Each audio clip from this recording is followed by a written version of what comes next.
వచ్చింది. కీర్తనని చూడు చిరు. ప్లీజ్ మాట్లాడుకు.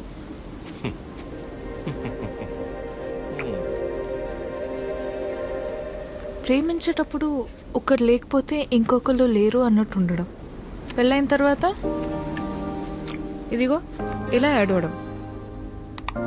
ప్రాబ్లం ఎక్కడుందో అర్థం కాదు, ప్రేమలోనా పెళ్లిలోనా?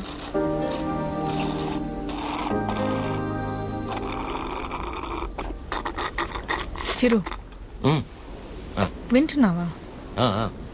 వింటున్నా అద్య. యాక్చువల్లీ నువ్వు అడిగిన పాయింట్ చాలా కరెక్ట్.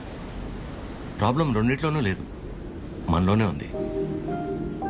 ఎందుకంటానంటే ప్రేమించేటప్పుడు ఏ మగాడైనా ఊరికనే ఉంటాడా?